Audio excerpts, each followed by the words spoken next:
কৰুণা ময়ৰা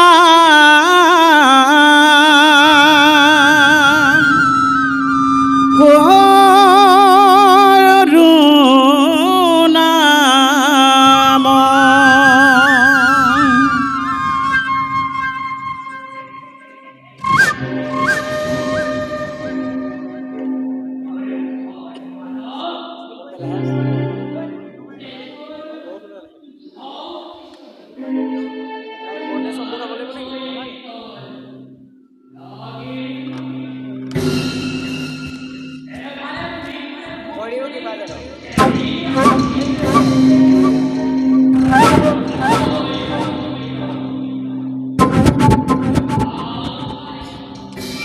হে কৰি ও কৃপা যেন উচিত কৰি ও কৃপা যেন উচিত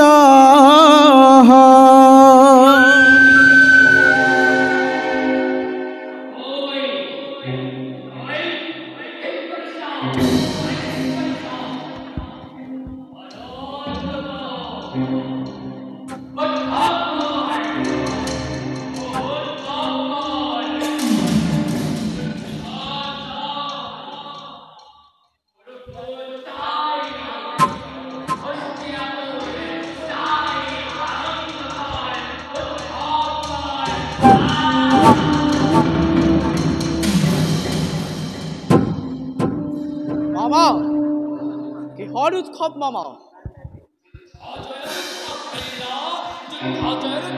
কি কৈছা মামা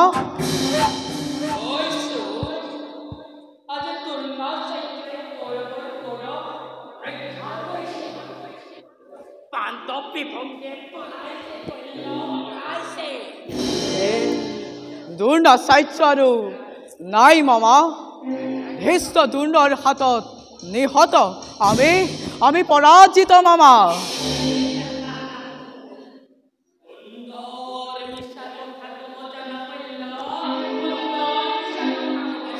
মিছা নহয় মামা, ই সত্য।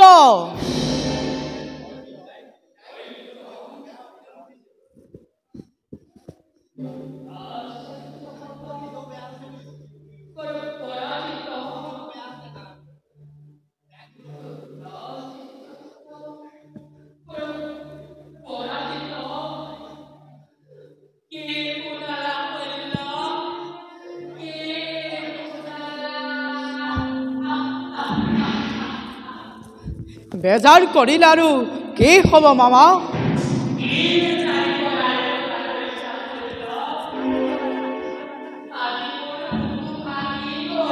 মামা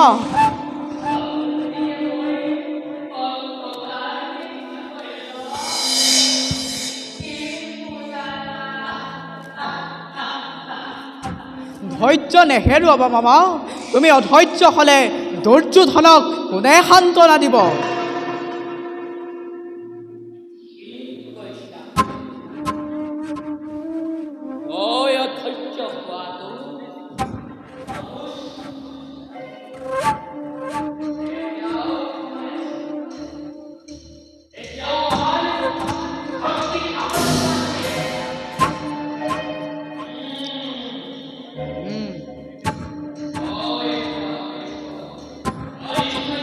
মামা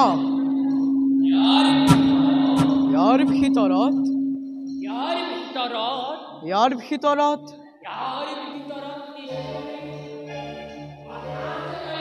মামা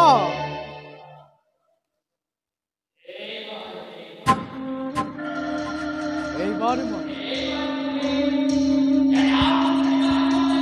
মই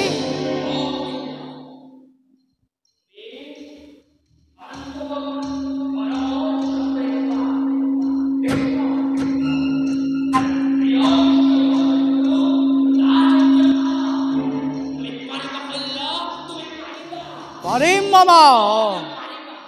এদিনৰ ভিতৰতে পাণ্ডৱক নিহত কৰি কৌৰৱৰ জয় ধ্বজা উৰাব পাৰো মামা। কিন্তু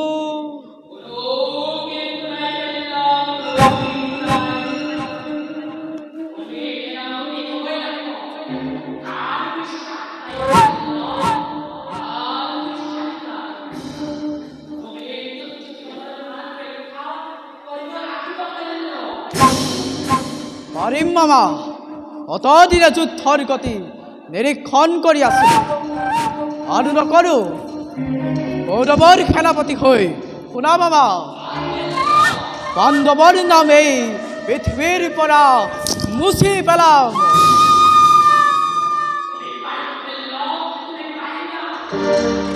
কিন্তু কৰ্ণক যদি মহাৰাজে সেনাপতি পাতে তেতিয়া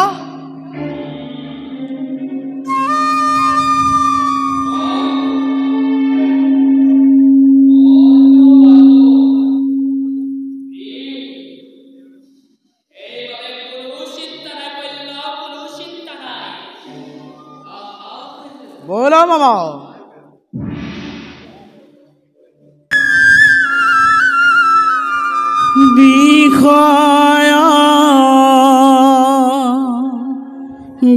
বিষধৰ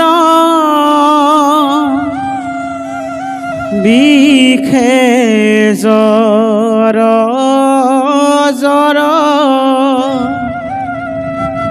জীৱন নাৰহে মোৰ প্ৰাণ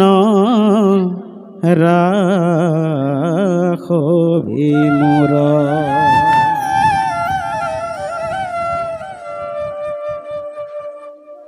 ভাল আছিল যদুপতি। বিলাকৰ প্ৰাধান্য বনত নাই। ৰাজত্বৰ বিষম চিন্তাই মস্তিষ্ক উদ্ভ্ৰান্ত নকৰে। বনত সদায় শান্তি, আৰু সেইকাৰণে শান্তিক কামী ৰেখি মুনিসকলে নগৰত আশ্ৰম নেপাতি বনতেই পাতে সখা। তেন্তে আত্মীয় স্বজন বিনাশ কৰি লাভ কি? একো লাভ নাই। তেন্তে কুৰুক্ষেত্ৰ সমৰৰ ইয়াতে সামৰণি পৰক। কুৰুক্ষেত্ৰৰ সামৰণি কুৰু পাণ্ডৱে পেলাব নোৱাৰে সখা। কিয়? বোধ কৰোঁ ধৰ্মৰ বাবে। ইয়াত ধৰ্মৰ কথা কি আছে যদুপতি? ই এটা হত্যা, বংশনাশ, এটা বিৰাট ধ্বংস। এটা বিৰাট ধ্বংসৰে প্ৰয়োজন হৈছে সখা। ধৰ্মৰ মৰ্যাদা ৰক্ষা কৰিবলৈ। পিতামহক হত্যা কৰা, গুৰুক হত্যা কৰা, দুৰ্বল নিৰীহ প্ৰাণীক হত্যা কৰা, কি ধৰ্ম যদুপতি? প্ৰকাশ্য ৰাজসভা সঠিক ব্যৱস্থা কৰা, পালকক শব্দৰথীয়ে নিশংসভাৱে বধ কৰা, কি ধৰ্ম ফাল্গুনী? হে মাধৱ, উত্তেজিত নকৰিবা আৰু।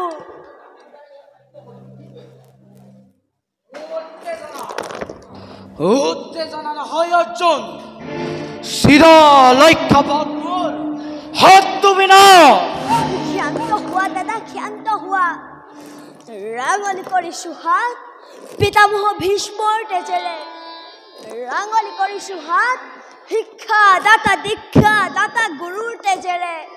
আৰু কিয় দাদা? মোক ভাবিবলৈ দিয়া অৰ্জুন। ভাবি চোৱা দাদা, ভাবি চোৱা। 100টা ভাতৃৰ আছে মাথো দুটি বাকী। সেই ভাতৃৰ শুনিতত ৰাজসিংহাসন আত্মীয় শ্মশানত সাম্ৰাজ্য স্থাপন কৰি কিয় দুবু নৰকত? কিয় হেৰুৱাও ইহকাল পৰকাল বংশ শেষ কৰি? সখাই কোৱা কথাও কিন্তু বৰ মিছা নহয় দাদা বিকুদৰ। ভাই ককাইতকৈ ৰাজ্যৰ ৰাজপাত ডাঙৰ নহয়। এতিয়াও নহয়। কিন্তু সেই ভাই ককাই অচিনাকি সুতপুত্ৰ কৰ্ণক অযাচিত অংগদেশ দান কৰিব পাৰিলে। কিন্তু পাণ্ডৱৰ নামত হলে 5খন গাঁও নাহিল। মোক তোমাৰ নকৰিবা কৃষ্ণ। উন্মাদ কৰা নাই দাদা বিকুদৰ। এতিয়াও প্ৰতিজ্ঞা বাকী। সত্যৰ প্ৰতিজ্ঞা, দাদা বিকুদৰৰ প্ৰতিজ্ঞা, গান্ধীবধাৰী অৰ্জুনৰ প্ৰতিজ্ঞা এতিয়াও বাকী। কুৰু সভাত অৰু দেখুওৱা দুৰ্যোধনৰ আজিও অক্ষত দেশ। পাঞ্চালী আজিও মুক্ত কেশী। দুঃশাসন আৰু দাম্ভিক কৰ্ণ আজিও জীৱিত। যদুপতি, যদুপতি, যদুপতি। অৰ্জুন! অৰ্জুন!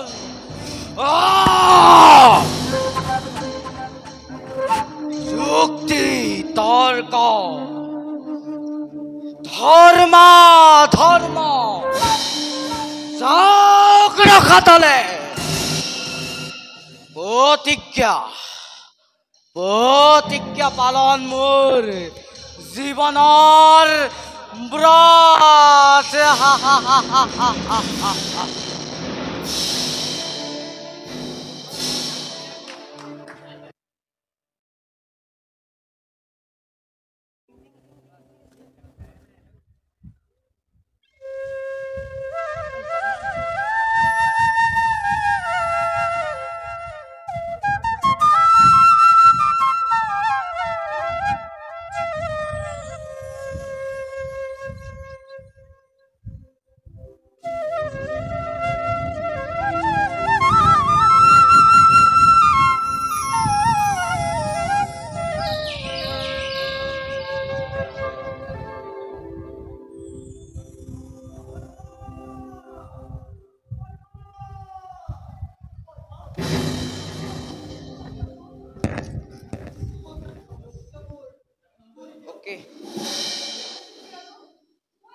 গেম খেলিম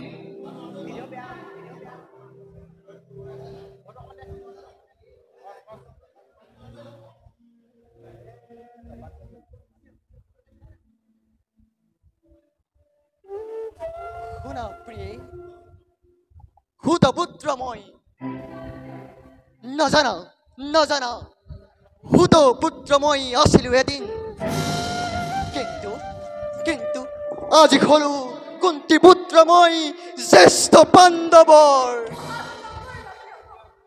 উপহাস উপহাস নহয় প্ৰিয়ে মাতাহি নিষ্মুখে যমুনাৰ তীৰত কৈ গ'ল আজিৰ প্ৰভাতত ৰাধাৰ নন্দন নহয় নহয় তুমি জ্যেষ্ঠ পুত্ৰ তুমি মোৰ প্ৰথম তনয়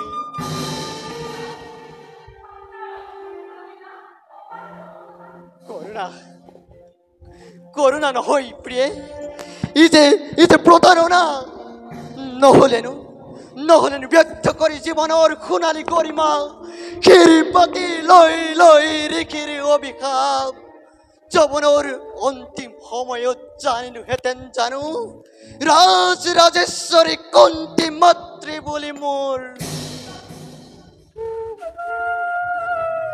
স্বাৰ্থপৰ স্বাৰ্থপৰ সমগ্ৰ পৃথিৱী মাথো স্বাৰ্থৰ আগৰ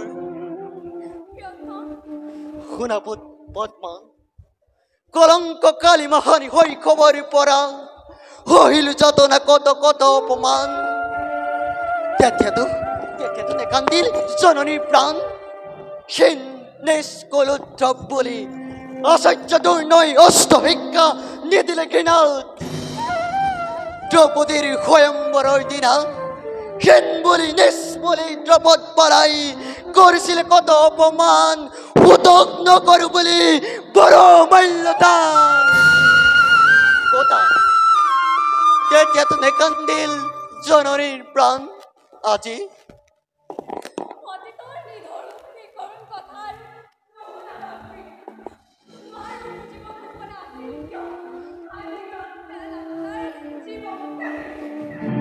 ৰহস্য ৰহস্যভাৱে তই আছিল গোপনে মোৰ জীৱন ৰহস্য শুনা পদ্মা জননী আছিল মোৰ কুমাৰী যেতিয়া আদিত্য তেজত দেখা পালে তেতিয়াই কৰ্ণক তোমাৰ কলংক চেকা ধুই নিকা কৰাৰ উপায় আছিল মাথো নিশখাই নিত্যুৰ কৰ্ণক নিশখাই নিত্য নিকৰ্ণক জ্ঞান কৰে মাটিৰ পুতলা অকতৰে অম্লান বদনেৰে প্ৰিয়ে বিকৰ্জন দিয়া নদীৰ গৰ্ভ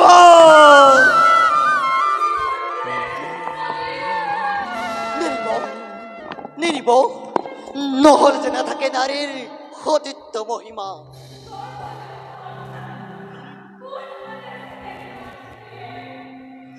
ক্ষান্ত হোৱা পদ্মা তথাপি জননী মোৰ আৰাধ্য জননী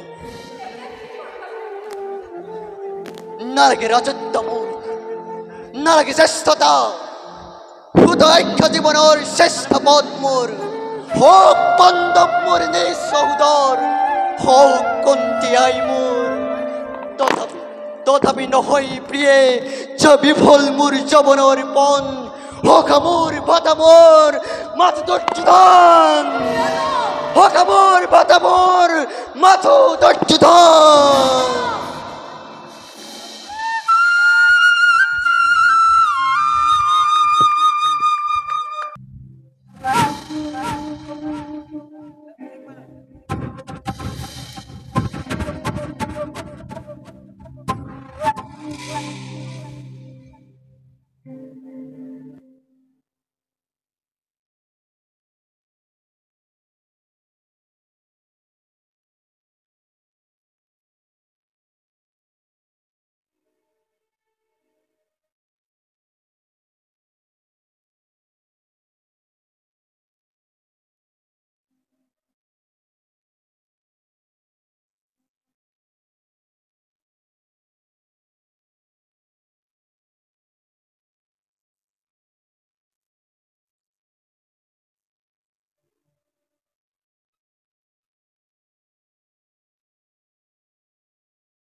প্রয়োজন সেনাপতি পাতে যদি অন্তরাইও থাকে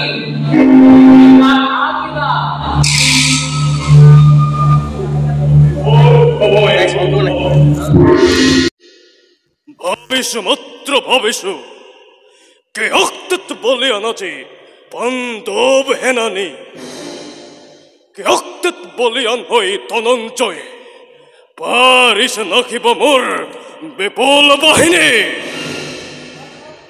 কথা নাই দাদা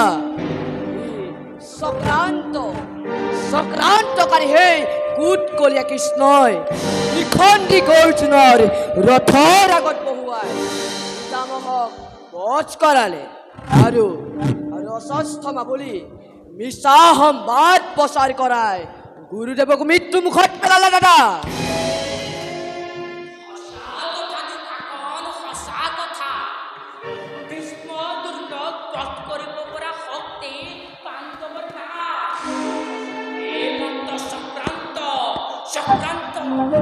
হোক সক্রান্ত এবার তাক মই ব্যর্থ করিম অঙ্গাধিপতি কর্ণক সেনাপতি পদে বিভূষিত করে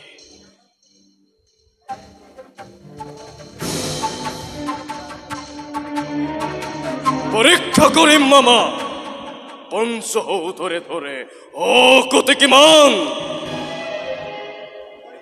পরীক্ষা করিম মামা কূটনীতি হরযন্ত্র কিমান শিকিলে হে রাখাল বালকে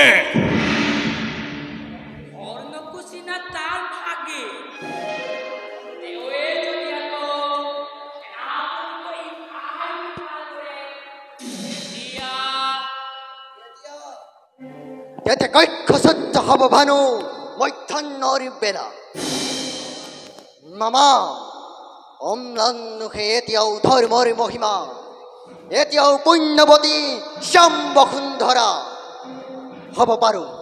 হব পারো হুতপুত্রময় হব পারো বিশ্বর অস্পৃহ তথাপি হখা বলি ভাতা বলি যাকে বার খাবতে ধরিল হত কুরুক্ষেত্র সহস্র বান্ধব লক্ষ লক্ষ দৈবকী নন্দন নুয়ার সিঙিব এই বাংলার দোল নুয়ার সিঙিব এই প্রীতির বান্ধব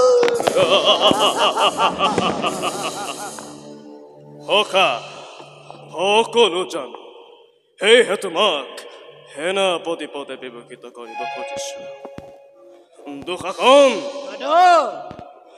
ঘোষণা প্রচার করা করু বাহিনীর অতি শীঘ্রই রণযাত্রা করিব লাগিব অঙ্গরাজ হব আজি সেনাপতি নিজে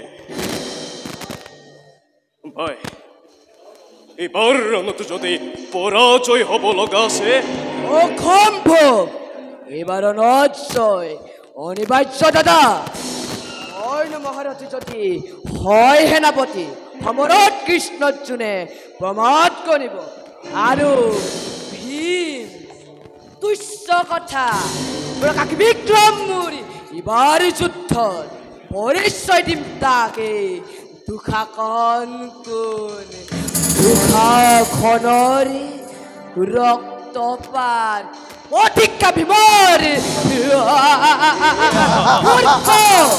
সামান্য ৰাক্ষস বধ কৰি পাৰ হলি তই আপুনি সীমা দুঃশাসনৰ ৰক্তপাত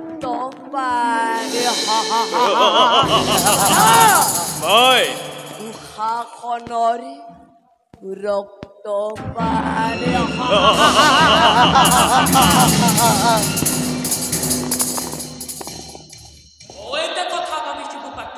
মামা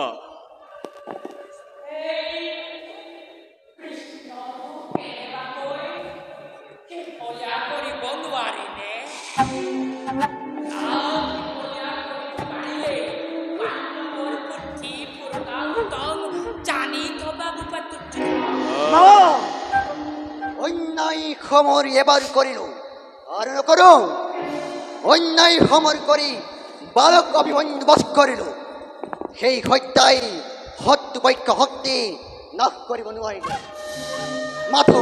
মাথো শক্তি দানহে কৰিলে সখা শত্ৰু সদায় শত্ৰু চলে বলে কিম্বা কৌশলে হলেও ইহঁতক ধ্বংস কৰাই আমাৰ প্ৰধান কৰ্তব্য সখা অন্যায় সমৰ কৰি কুৰুক্ষেত্ৰ কলংকিত নকৰিবা সখা অন্যায় সমৰ কৰি হতু নাশ কৰিব নোৱাৰা প্ৰচণ্ড পতাবী ৰজা দুজনে যদি সহস্ৰ লক্ষ লক্ষ সেনানীৰ সৈতে পাণ্ডৱৰ সন্মুখীন হৈ অন্যায় সমৰত তেন্তে তেন্তে ধ্বংস হ'ব কুৰুকুল এটি পলকতে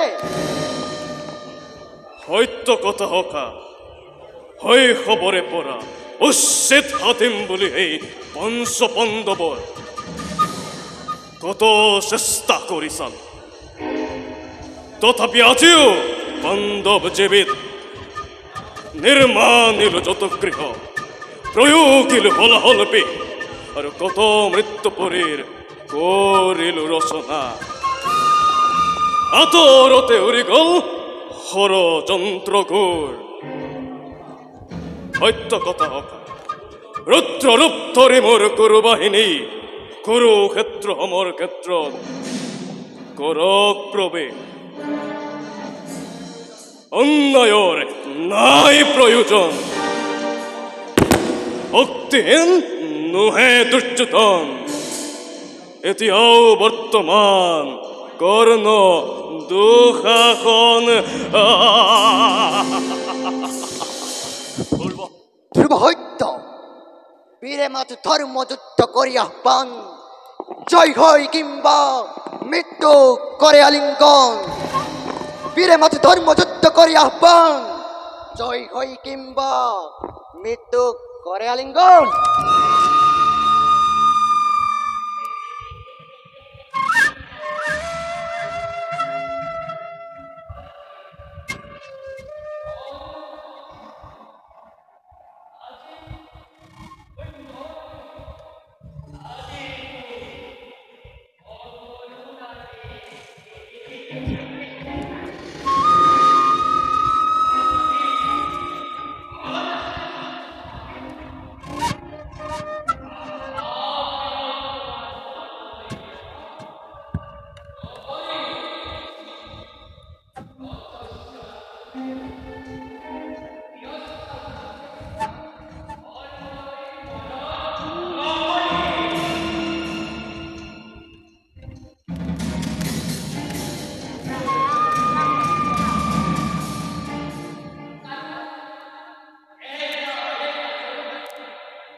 অভিমানী হলেও মোৰ দুৰ্যোধন অবিবেচক নহয় আৰু মহাৰাজ আপুনি তাৰ পিতা তাৰ জন্মদাতা সি আপোনাৰ কথা শুনিব মহাৰাজ শুনিব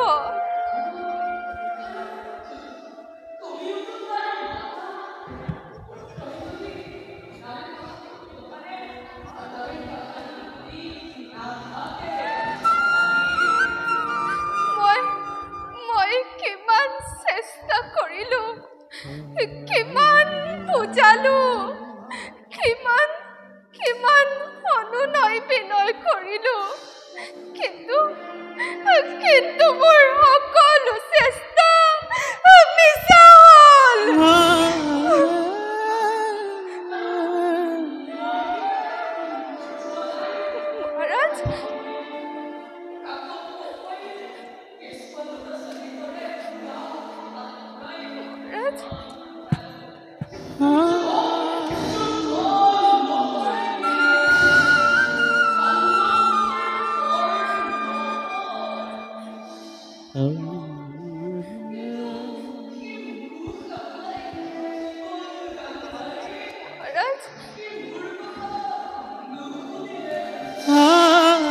বিশ্বাস নহয় মহাৰাজ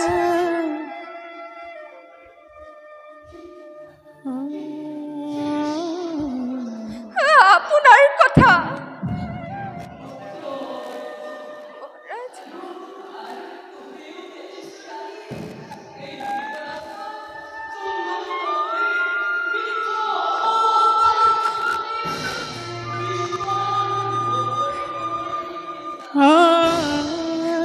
অভিমান নকৰিব মহাৰাজ সেই কুৰুক্ষেত্ৰৰ ৰণৰ কাৰণে কৌৰৱৰ পিতা আপুনি এই বেছি দায়ী মহাৰাজ আপুনি এই বেছি দায়ী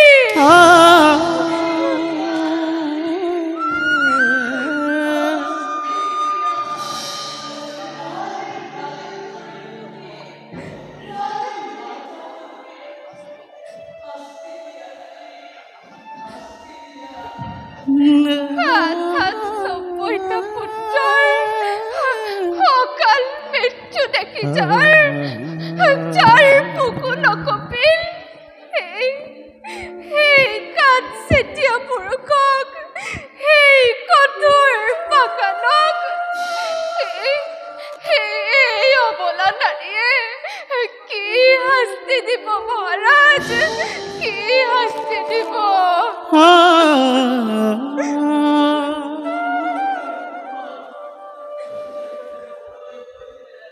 মহাৰাজ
তুমি বোলে মোক মাতি পঠাইছিলা মাতিছিলো দুৰ্য কোৱা কিয় মতালা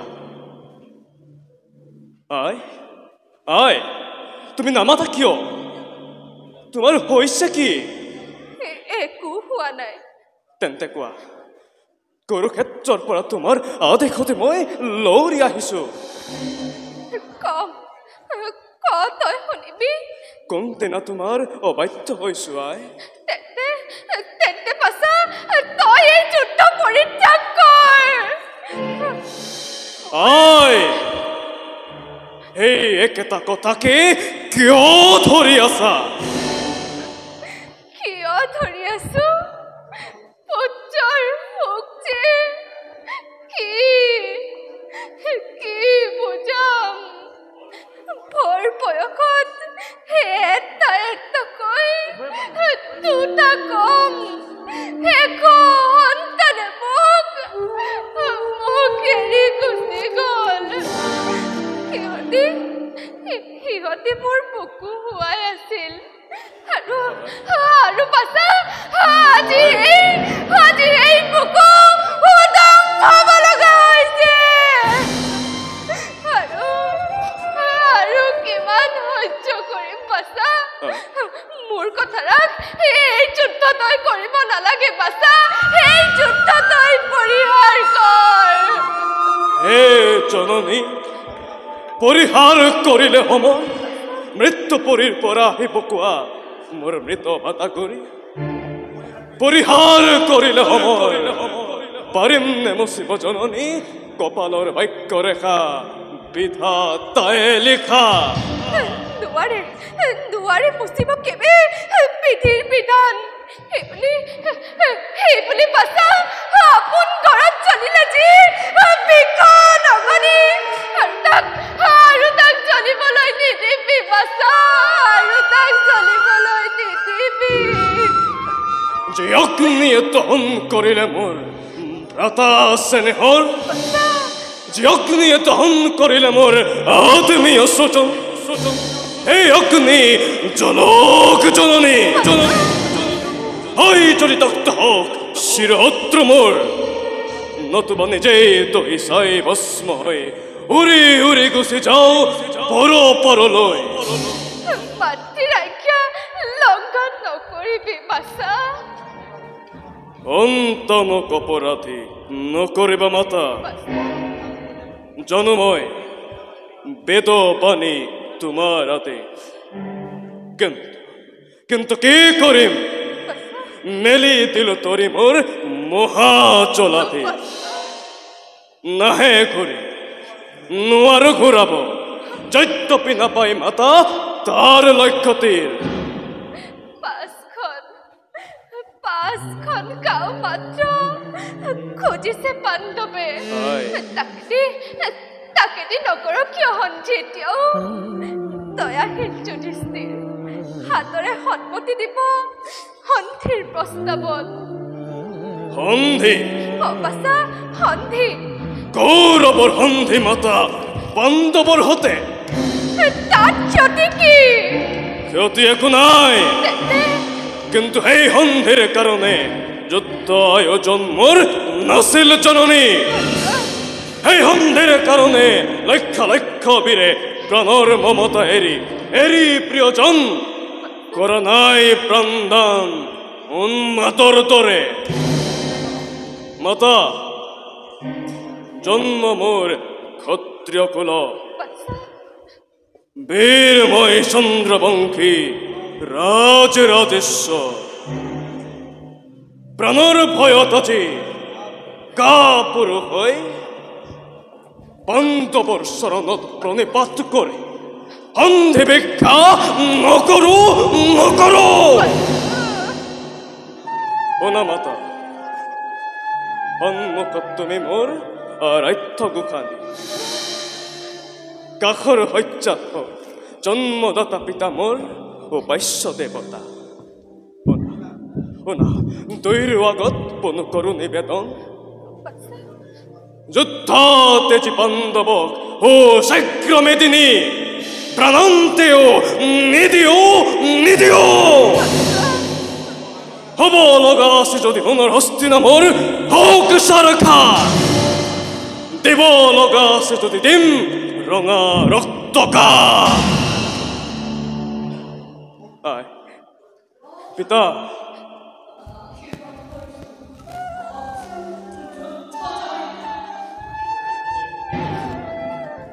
পিতৃ পদে মতি যেন চিৰদিন ৰয়।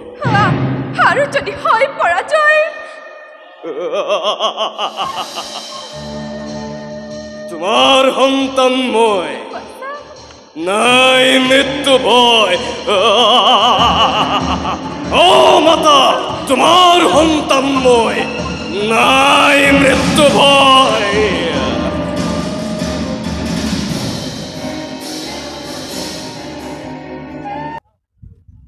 আজি আমাৰ ৰণত পৰাজয় হৈছে যদিও ইয়াত নিৰ্ভৰ কৰিব নোৱাৰি, কাৰণ কৰ্ণ অসীম প্ৰতাপী দুৰ্জয়বীৰ। আজি ৰণত হাৰি গৈছে বুলিয়েই কৰ্ণৰ শক্তিক সন্দেহ কৰিলে ভুল কৰা হ'ব।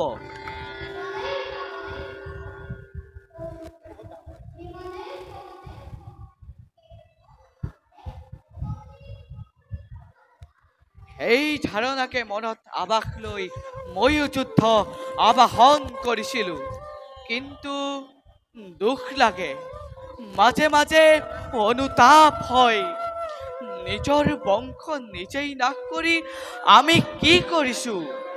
পাপৰ প্ৰায়শ্চিত্ত, দুখৰ শান্তি আছে, তাত বেজাৰৰ কথা কি আছে দাদা? দুৰ্যোধনৰ বাহিৰে কোনেও ইমান দুখ বা পাপ কৰা নাই। যদিও কৰিছে ৰজাৰ ধৰ্মকে নিজ ধৰ্ম বুলি। অধৰ্মী ৰজাৰ পাপ কাৰ্যক কোনো জ্ঞানী আৰু ধাৰ্মিক মানুহে অনুমোদন কৰিব নোৱাৰে দাদা। আংশিক সঁচা। কুট মন্ত্ৰণাকাৰী শকুনি এই বিবাদৰ গুৰি, যুদ্ধৰ পুৰুষী। অভিমানী দুৰ্যোধনে তাৰ কথা শুনিয়ে যুদ্ধত জাপ দিছে। যিমান দিনলৈকে শকুনি জীয়াই থাকিব, সিমান দিনলৈকে যুদ্ধ চলি থকাই সম্ভৱ। বাৰু মই এতিয়া আহোঁ দাদা। যোৱা ভাই, তুমি ক্লান্ত।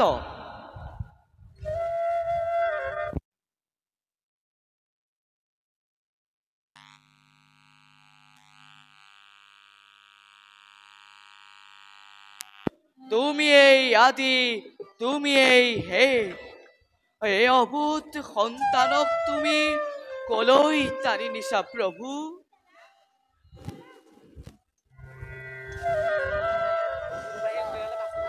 দাদা, আৰু দুৰ্যোধনৰ পৰম মিত্ৰ কৰ্ণ মহাবীৰ যুদ্ধক্ষেত্ৰৰ পৰা প্ৰাণ লৈ পলাল দাদা। শুনিছো ভাই, অতি আনন্দৰ কথা। এই পলায়নৰ পুৰস্কাৰ স্বৰূপে দুৰ্যোধনে কৰ্ণক আগতেই অংগ দান কৰি থৈছে।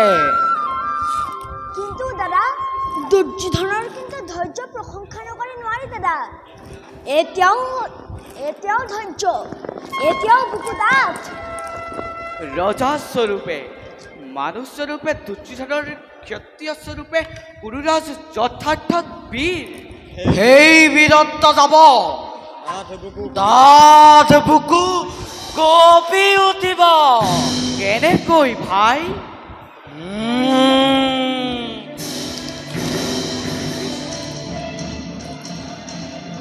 বিশ্বাস কৰো ভাই, বিশ্বাস কৰো। গুৰুপতিৰ কিন্তু অটল বিশ্বাস কৰ্ণৰ ওপৰত।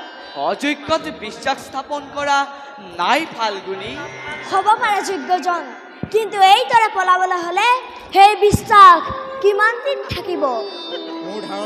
মোৰ ধাৰণা হৈছে এইবাৰ কৰ্ণই ৰুদ্ৰমূৰ্তি ধাৰণ কৰিব, কিয়নো কোন ক্ষত্ৰিয় বীৰে নিজৰ ধৰ্ম নাশ হোৱাটো নিবিচাৰে।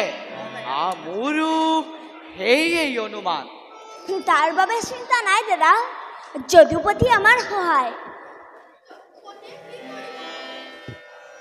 তোমাৰ পৰা কান্দো আৰু দাদাৰ হাতৰ পৰা গদালৈ যুদ্ধ কৰিব পৰা শক্তি যদুপতিৰ এতিয়াও পোৱা নাই। পাৰোতানো কুৰুক্ষেত্ৰ ৰণত অস্ত্ৰ নধৰো বুলি শপত খাওনে? যদুপতি, তুমি নিৰস্ত হলেও তোমাৰ অনন্ত শক্তিৰ এটি কণাই আমাৰ পঞ্চভ্ৰাতা আৰু সেনানীক শক্তিশালী কৰি তোলে। সিমান শক্তি থকা হলে জৰাখণ্ডৰ ভয়ত তোমালোকৰ কাষ নাচাপিলোহেঁতেন ধৰ্মৰাজ। যদুপতি বাৰু এতিয়া সেইবোৰ কথা বাদ দিয়া, ব'লা শিবিৰলৈ যাওঁ, বৰ ভাগৰ লাগিছে। আহা মই বিশ্ৰামৰ আয়োজন কৰোঁ। ব'লা যদুপতি, আমিও শ্ৰান্ত। ভীমা অৰ্জুনে যুদ্ধ কৰি শ্ৰান্ত হোৱা আৰম্ভ হৈছে। ভালো আছে শ্ৰান্ত। কাইলৈ মূৰ্ছা আৰু পৰহিলৈ ভীমা অৰ্জুনে কৰ্ণৰ লগত যুদ্ধ কৰি মূৰ্ছা নাযায় যদুপতি। যাবলৈনো কিমান পৰ? বলৰীয়া অধীৰতে বিকুটৰৰ চেতনা বিলুপ্তি কৰিব নোৱাৰে যদুপতি। কিন্তু সেই অধীৰত সুত সিন্ধু পুত্ৰ জয়দ্ৰথতকৈ কোনো কোনেই হীন নহয় দাদা। অৰ্থাৎ হীন জয়দ্ৰথে যদি গদাৰ আঘাতত বিকুটৰক মূৰ্ছা নিয়াব পাৰে, তেনেহ'লে ৰামদত্ত বিজয় ধনুধাৰী কৰ্ণই ধনুবানেৰে মূৰ্ছা নিয়াটো একো অসম্ভৱ নহয়। অজয় বিজয় নামানো একোকে, ধনুবান অগ্নিমান নামানো একোকে। ভীষণ আঘাত পালে ভীমৰ গদাৰ উৰি যাব ধনুবান ধনবান হৈ। দাদাৰ অলপ কথাতেই খং উঠে। এইয়া খং নহয়, এইয়া মোৰ সৰল কথা। এতিয়া বুজিলো, বিকুটৰ মূৰ্ছা যোৱা বিধৰ মানুহ নহয়। কিন্তু সখাক অলপ সন্দেহ আছে, কাৰণ প্ৰতিবাদ কৰিব নোৱাৰিলা। যুদ্ধ লাগে, জয় লাগে, প্ৰতিদ্বন্দ্বী লাগে। ৰামদত্ত গুৰুদত্ত থাকক সখা বিজয় কৰ্ণৰ হাতত। মোৰ আছে দেৱদত্ত গান্ধীৰ মুঠিত। অধিকে আকুলি যে অধিকে তৃষ্ণাতুৰ, ঘনে ঘনে বিচাৰে মাথো কৰ্ণৰ ৰুধিক।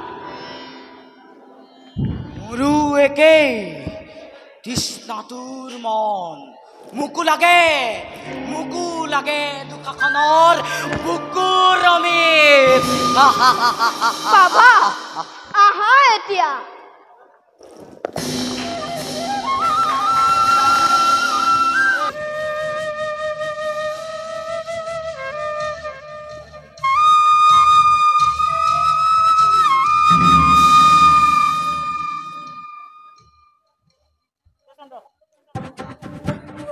অংগৰাজ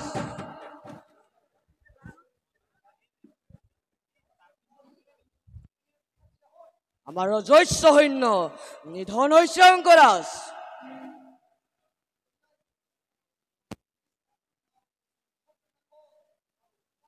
সেইটো হয়, পিছে দাদাৰ আস্থা আপোনাৰ ওপৰত যিমান আছিল আৰু আছে, আন কাৰো ওপৰত নাছিল। মাত্ৰ সন্মান কৰি পিতৃদেৱ আৰু গুৰু দুই নোৱাৰ আগত আপোনাক সেনাপতি পাতিছিল। জানো মহাৰাজ,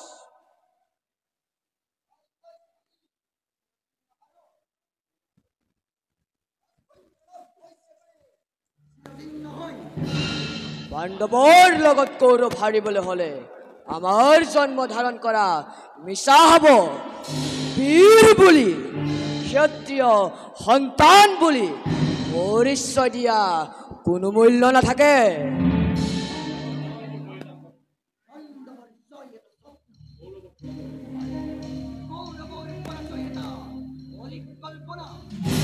ক্ষেত্ৰত পঞ্চ পাণ্ডৱৰ মৃতদেহ ওপৰত ইয়াৰ সগুনাহি মঙহৰ টনাৰ ধোৱা কৰিব, সেইদিন কিমান অনন্ত হব।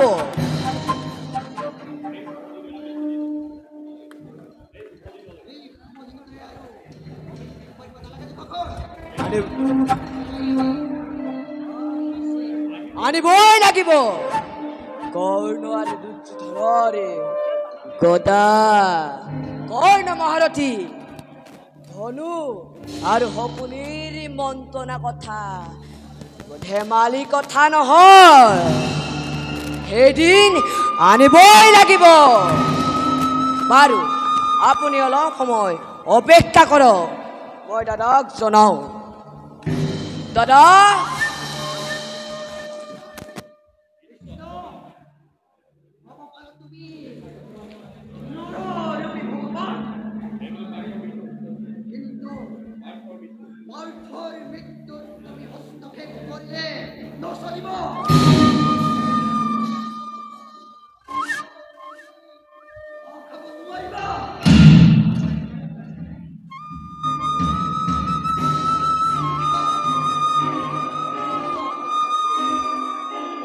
অঙ্গাধিপতি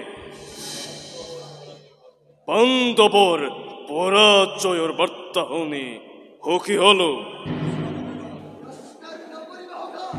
তিৰস্কাৰ কৰা নাই মহাৰাজ তোমাৰ গুণানুকীৰ্তনহে কৰিছো কি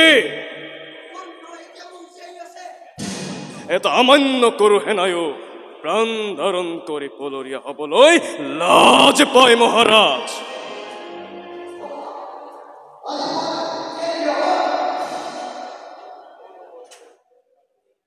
কৌৰৱৰ শ্ৰেষ্ঠ সেনাপতি বীৰ অগ্ৰগণী মহাৰথী কৰ্ণৰ যোগ্য ব্যৱহাৰ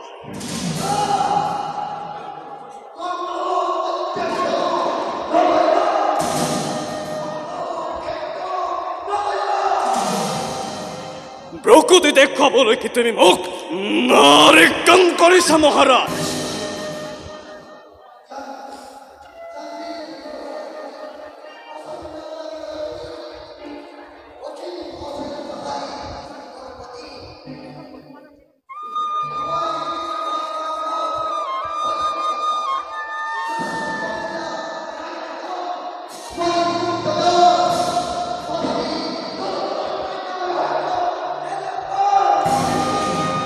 তেন্তে দুৰ্যোধনে কোন প্ৰাণে সহিব পাৰে তেনে অপমান পৰাজয়ৰ অপমান কৌৰৱৰ সেনাপতিৰ পলায়নৰ অপমান পাণ্ডৱৰ শিবিৰত আজি জনে জনে কৰিছে প্ৰচাৰ মোৰ কলংক কাহিনী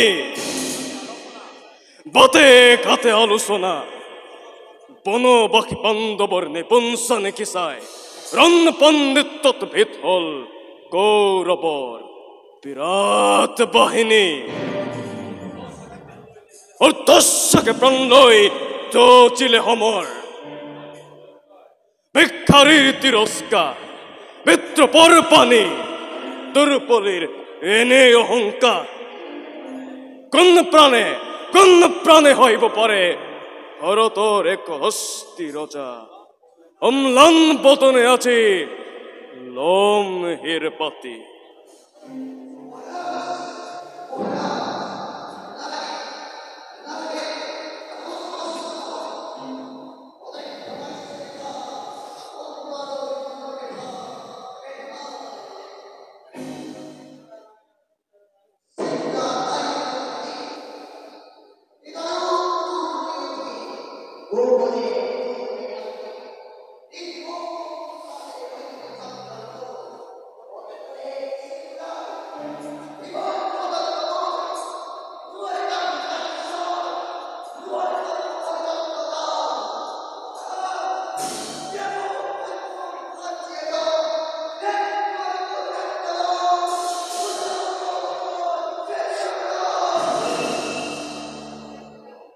মদ্ৰপতি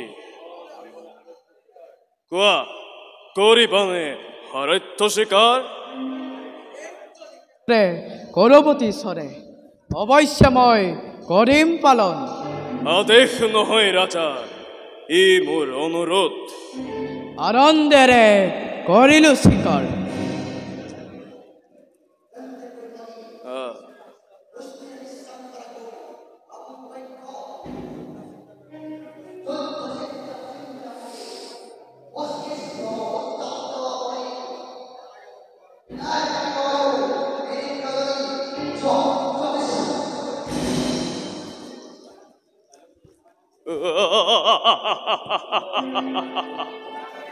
প্ৰবল বেগেৰে আছে ধুমুহা বলিব পাণ্ডবৰ আৰ শক্তি নাই তাক বাধা দিবৰ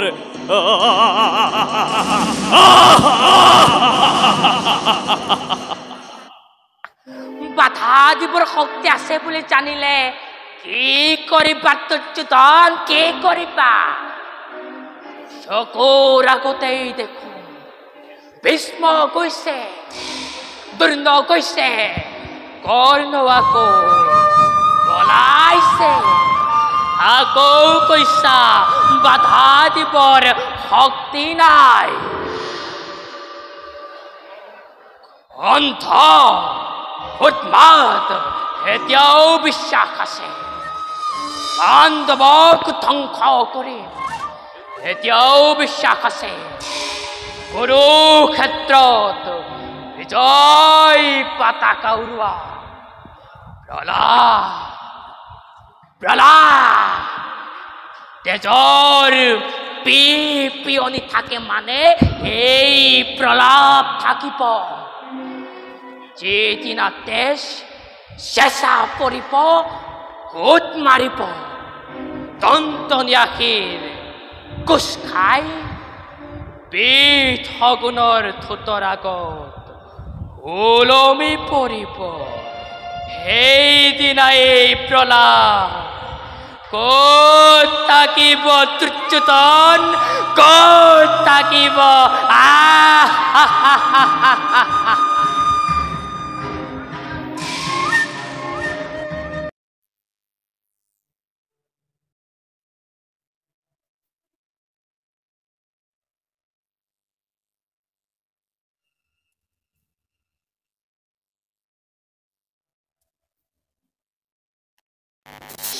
নপলাবি বান্ধৱ সৈন্য নপলাবি হীন সুতপুত্ৰ কৰ্ণই আমাক একো কৰিব নোৱাৰে নপলাবি সেই হীন সুতপুত্ৰই আমাক একো কৰিব নোৱাৰে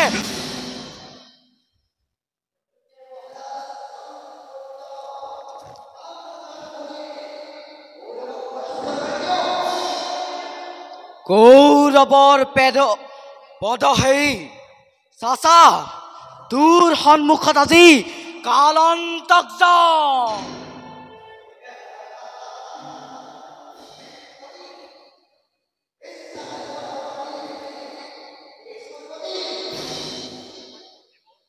ভীমৰ শুনিলে ৰাম থৰে থৰে যদি কপে প্ৰাণ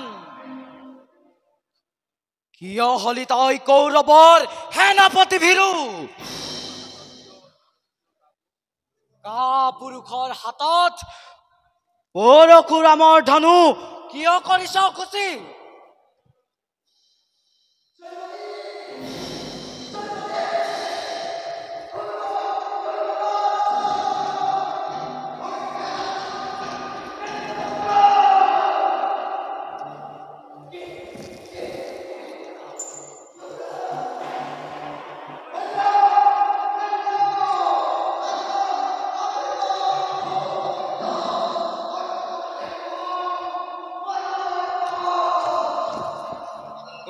পলাবি কাপুৰুষ ভীমৰ চকুত ধূলি দি পলাব পাৰিম বুলি ভাবিছ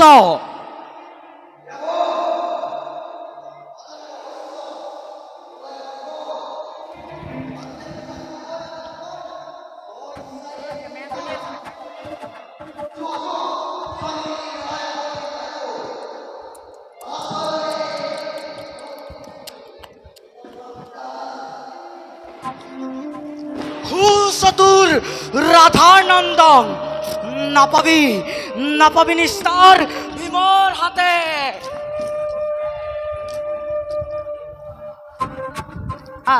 আনন্দ উৎসৱ আজি উঠলি উঠিছে হৌৱা কৰ্ণ আৰু যুধিষ্ঠিৰে কৰে ভীষণ সংগ্ৰাম অংগৰাজ হত্যা কৰা দয়া নাই ধৰ্ম নাই ধৰ্মৰাজ বুলি হত্যা কৰা। সত্য কথা দুকাকন, সত্য কথা। দয়া নাই, ক্ষমা নাই, কোনেও কাকো ক্ষমা কৰিব নোৱাৰে। স্বৰ্গৰ দেৱতা কিন্নৰ মত্যৰ মানৱ দুখাখনে কৈছে দয়া নাই, ক্ষমা নাই। ধৰ্মৰাজ বুলি ক্ষমা নাই, দয়া নাই। আৰু মই কওঁ হাগিন বুলি, গৰুৰাজ বুলি দয়া নাই, ক্ষমা নাই।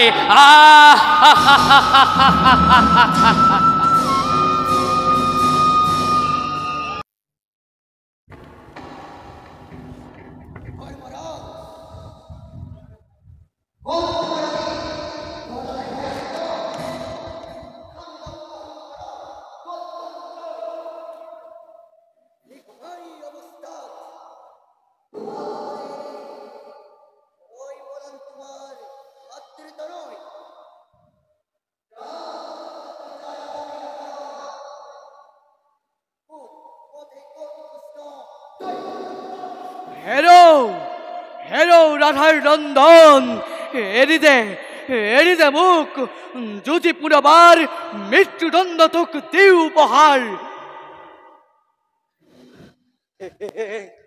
তুমি মোৰ মৃত্যুদাতা।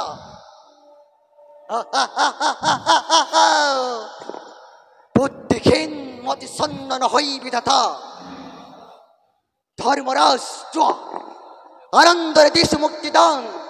ইচ্ছা কৰা হৰে কৌৰৱ ৰাজসভাত বন্দী কৰি লৌহ পিঞ্জৰাত ৰাখিব পাৰিলোহেঁতেন তোমাক, কিন্তু কৰ্ণই নকৰিছে প্ৰতিজ্ঞা ভংগ নিজৰ। ৰহস্য যাৰ জীৱনৰ সাৰ। সুৰা ধৰ্মৰাজ, তুমি নাছিলা মোৰ প্ৰতিদ্বন্দ্বী। পাৰ্থক উদ্দেশ্যি চলিছিল ৰথ মোৰ। সন্মুখত আহি আগুৰিলা পথ। তোমাৰ বাবে আজি মোৰ হেৰাল চিকাৰ। নহলে নোপোৱা তুমি এনে তিৰস্কাৰ। যোৱা ধৰ্মৰাজ যোৱা।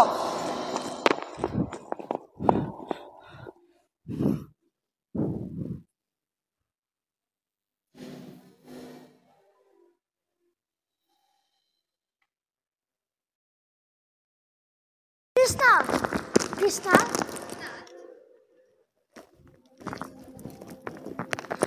আজি আমাৰ পৰাজয় হৈছে কৃষ্ণা। মই অশ্বত্থামাৰ লগত যুদ্ধ কৰি থাকোঁতে কৰ্ণে দুৰ্জয় বিক্ৰমে আহি আমাৰ বিহু ভেদ কৰি সকলোকে পৰাস্ত কৰিলে। দাদা নকুল সহদেৱ সকলো পলাল। ধৰ্মৰাজেও প্ৰাণে প্ৰাণে চেষ্টা কৰিছিল, কিন্তু তেওঁৰ চেষ্টা ব্যৰ্থ হ'ল। সেইবাবে চিন্তা নকৰিব প্ৰিয়তম। আপোনাসকল ভালে থাকিলে কৌৰৱে একো কৰিব নোৱাৰে। হ'ব পাৰে, কিন্তু আজি ধৰ্মৰাজক কেনেকৈ মুখ দেখুৱাম? কি বুলি তেওঁক প্ৰভুত দিম?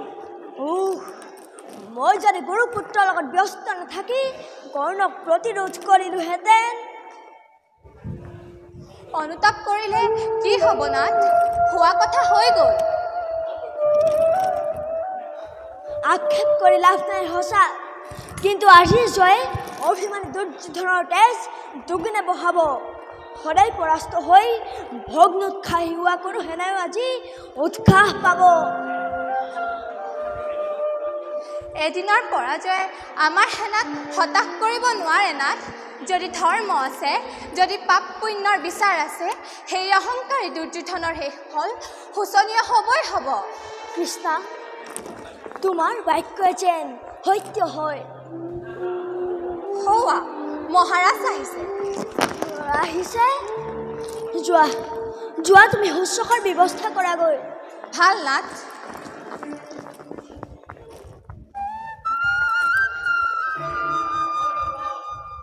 অৰ্জুন, দাদা, মই সংসপ্তক আৰু অশ্বত্থামাৰ লগত যুদ্ধ কৰি আহিয়ে এইমাত্ৰ শিবিৰ পাইছোহি।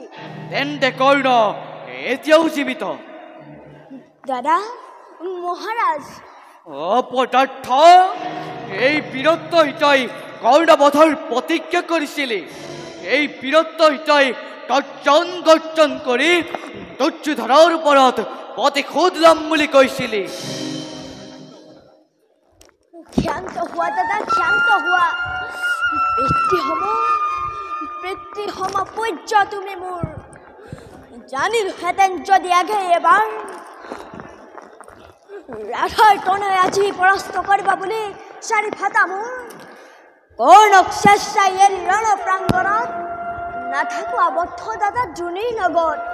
আস্ফালন নকৰো অৰ্জুন, নাযাও প্ৰত্যয় আৰু ভীৰুৰ কথাত। হীন নীচ কুলুত ভৱ ৰাধাৰ নন্দনে অমৰ ক্ষেত্ৰত মোক কৰিলে অপমান। আৰু তই কাপুৰুষ অসীৰ লগত উলাসতে মদ্য হলি বৈদ্যুষতে গৈ। দাদা ধৰো চৰণত নৰুখিবাই অধমক আৰু আঁতৰ হ গোস কুলাংগাৰ। এই বীৰত্ব তই গান্ধীব ধৰিছ। এই মুখেৰে তই নিতে নিতে গান্ধীবৰ কীৰ্তি বখানত। নালাগে নালাগে ভীৰু, দে তলিয়াই অকামিলে গান্ধীবৰ প্ৰয়োজন নাই। গান্ধীবক তুচ্ছ জ্ঞান কৰিলা অবুধ। তাৰ পুৰস্কাৰ নিৰ্মম নিষ্ঠুৰ।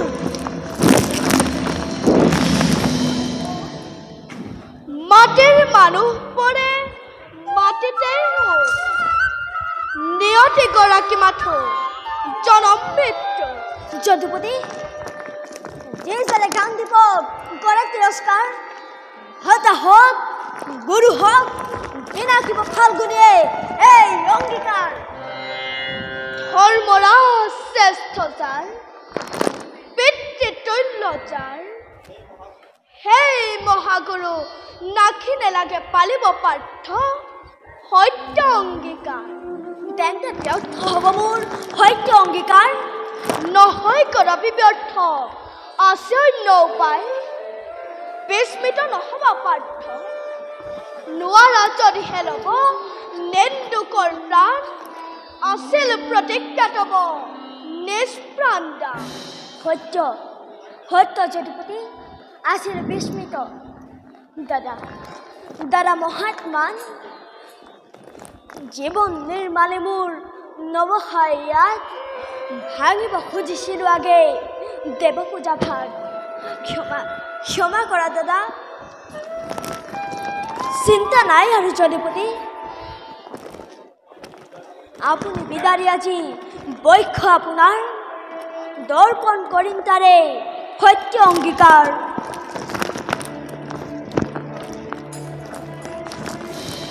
সত্যাশ্ৰয় বীৰত্বৰ পৰকাষ্ঠা দেখুৱাব নেলাগে। আত্মহত্যা কৰি জগতত কীৰ্তিও ৰাখিব নেলাগে। বিজয় ফাল্গুনীৰ শোণিতেৰে পাণ্ডৱ শিবিৰ ৰঞ্জিতও কৰিব নেলাগে। যদি সত্য ৰক্ষা কৰিব খুজিছা তেনেহ'লে আত্মশ্লাঘা কৰা। আত্মশ্লাঘা কৰিলে আত্মদান কৰা হ'ব। হে হওক যদুপতি, তোমাৰ ইচ্ছাই পূৰ্ণ হওক। শুনা ধৰ্মৰাজ, দেৱাসুৰ জয়ময় পাৰ্থ মহাবীৰ। এই সূত্ৰী সবাহুৰে ধূলিসাৎ কৰিছিলোঁ লক্ষ লক্ষ ৰাজেন্দ্ৰ মণ্ডলী। স্বয়ংবৰৰ দিনাহে দ্ৰুপদ বালাক মল্ল যুদ্ধ কৰি সৃষ্টিৰ সংসাৰকাৰী ত্ৰিশূলীৰ হোমে। শুনা ধৰ্মৰাজ, বহুপাত অস্ত্ৰ লাভ কৰিছিলোঁ ময়ে। আজি তব সন্মুখত কৰিছোঁ প্ৰতিজ্ঞা। সাক্ষী তুমি যদুকুলমণি। এই গান্ধীবেৰে মই প্ৰৱেশ কৰি কুৰুক্ষেত্ৰ সমৰস্থলীত কৰ্ণ শূন্য মই কৰিম মেদিনী।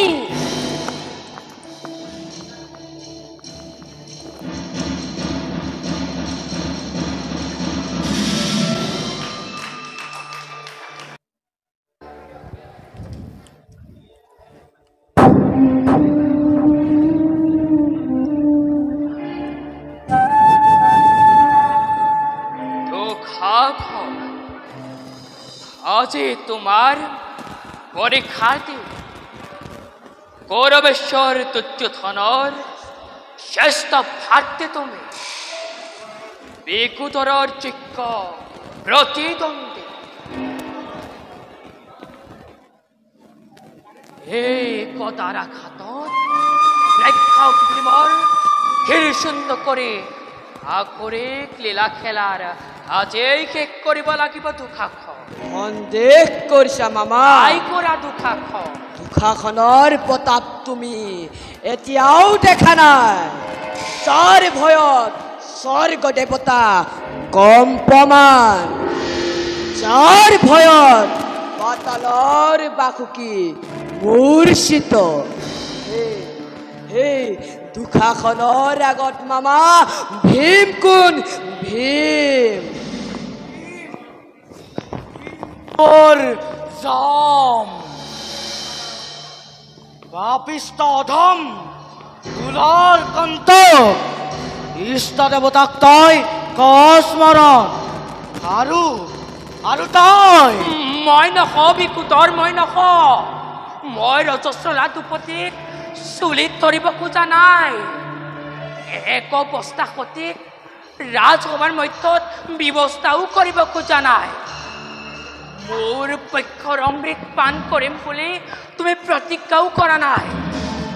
তোমাৰ প্ৰতিজ্ঞা লক্ষ্য ৰাজবতা দুখাখন। ই চাই আছা দুখাখন স্বৰ্গৰ দেৱতা তোমাৰ ভয়ত কম্পিত, বসুমতী মূৰ্ছিত। ভীমৰ তৰ্পচূন্য কৰা দুখাখন পাণ্ডৱৰ শক্তি লুপ্ত কৰা। দুখাখন পাৰ যদি ৰক্ষা কৰ শুনিতৰ বাক্য।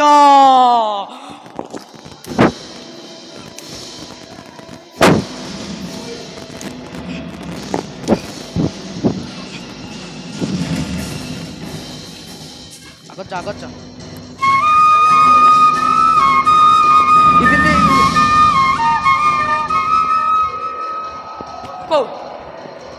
ক'ত ভীম, ক'ত দুখাখন? গদায়ে গদায়ে হল মহা সংৰক্ষণ। পিতা খন্তেক অপেক্ষা কৰা, নাই আৰু বেশিক্ষণ। হত্যু শুনিতেৰে ঐক্য কৰিম তৰ্পণ।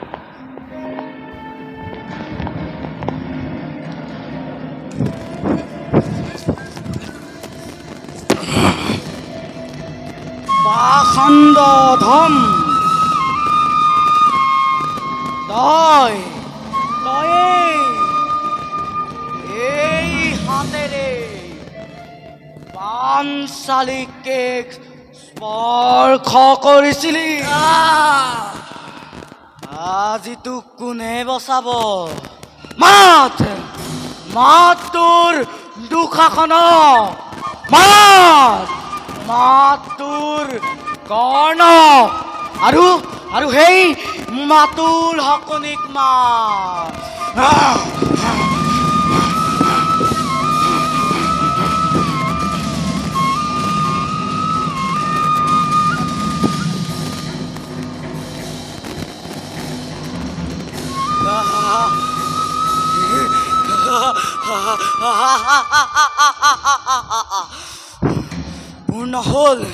পূৰ্ণ হল মোৰ তৃষ্ণাতুৰ মন।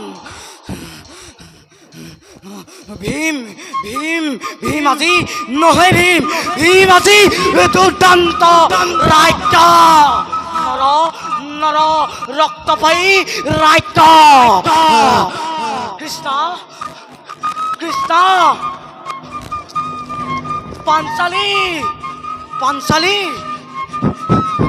পাঞ্চালী মুক্তকেশী আজিৰ পৰা হ'ব বন্ধন। যাওঁ কৃষ্ণ।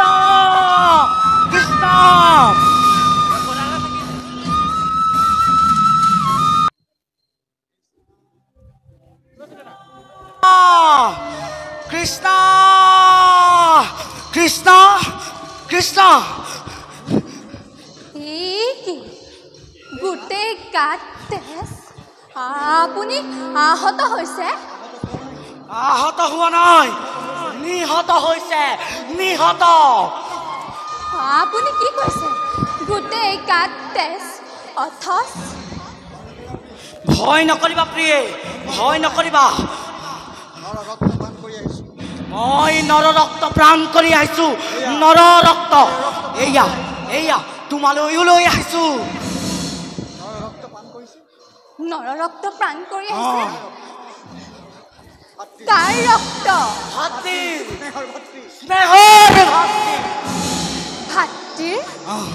ভাতৃৰ ভগৱান ভগৱান এয়া তুমি কি শুনাইছা এয়া তুমি কি দেখুৱাইছা মাতা মাতা উচ্চস্বৰে উৎকণ্ঠৰে মাতা ভগৱান ভগৱান তুমি ক'ত আছা ভগৱান ভগৱান তুমি ক'ত আছা মাতা কি তুমি মোকো হত্যা কৰিবা কৰা কৰা প্ৰভু তুমি মোকো হত্যা কৰা কৰিম কৰিম তোমাকো হত্যা কৰিম মুক্তকে কি পাঞ্চালীক হত্যা কৰিম আজিৰ পৰা মুক্তকে কি পাঞ্চালী বেনিযুক্ত হ'ব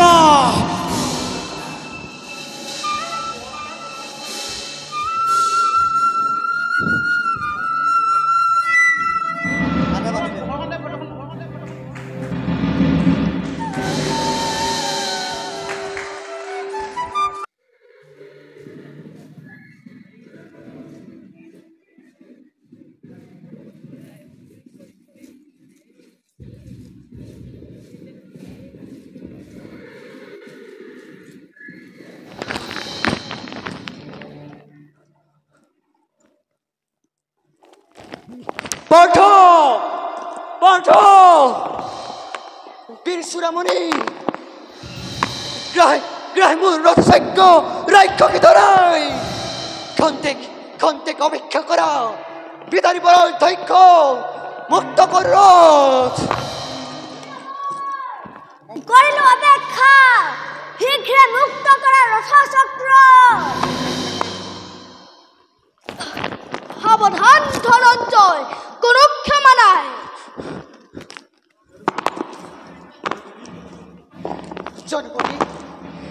জনপতি তুমি এনে দয়াময় অগতির গতি তুমি এনে নারায়ণ পতিত পাবন পার্থ পার্থ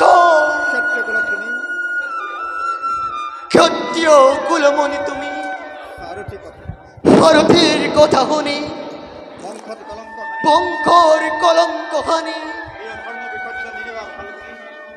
ধর্ম বিসর্জন নিদিবা ফাগুনি কোন ধৰ্মমতে কৌৰৱ নৰক সভাত পাঞ্চালীক লাঞ্ছনা কৰোঁতে সমৰ্থন কৰিছিলা কোৱাহে ধাৰ্মিক কৌৰৱৰ পাপ প্ৰসাদত অন্যায় পাখাৰে চলি পঞ্চ পাণ্ডৱক বনবাস দিয়াৰ কালত কোন ধৰ্মমতে কৰ্ণ দুখাখনে কেক স্পৰ্শ কৰোঁতে সতীৰ নিমাতে নিমাতে বহি আছিলা ধাৰ্মিক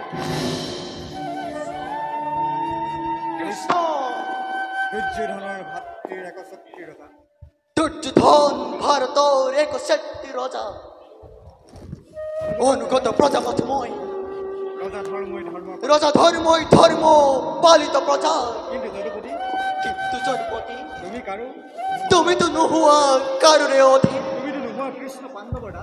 তুমিতো নোহোৱা কৃষ্ণ পাণ্ডৱৰ দাস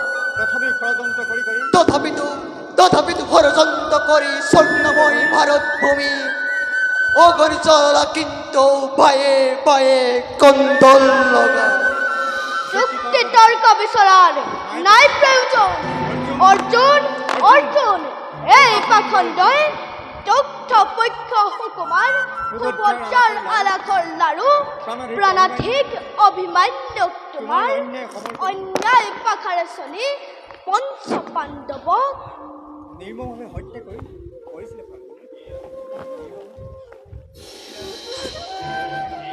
আজি সুবৰ্ণ এয়াই সুবৰ্ণ সুযোগ লোৱা লোৱা তাৰ প্ৰতিশোধ সত্য সত্য অতি সত্য হেৰো হেৰো পাখণ্ড ধন ভাল ধৰ্মৰে আজি তোৰ মনত পৰি পশুপথ বধ কৰি নিৰ্মম হাতেৰে পশুকৈ শেষ কৰে আজি তোৰ পশু অভিনয়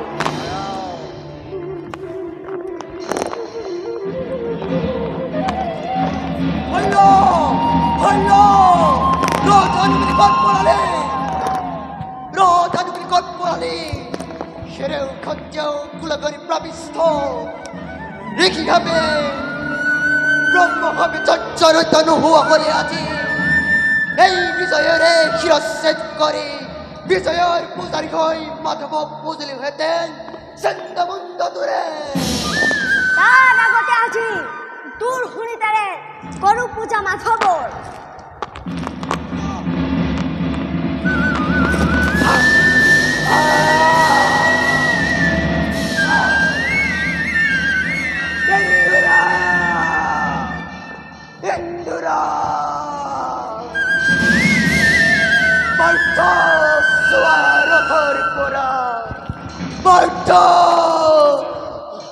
সুয়াৰথৰ পোড়া এয়া এয়া অন্যায়েৰ কুৰুক্ষেত্ৰ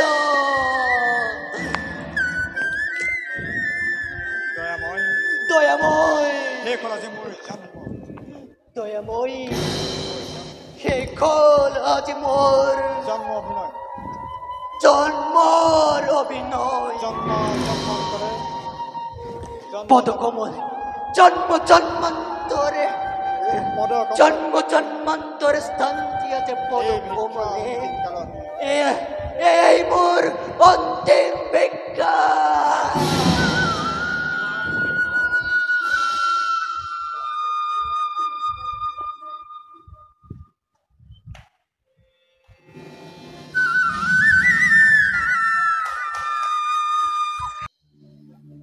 কৰ্ণ গ'ল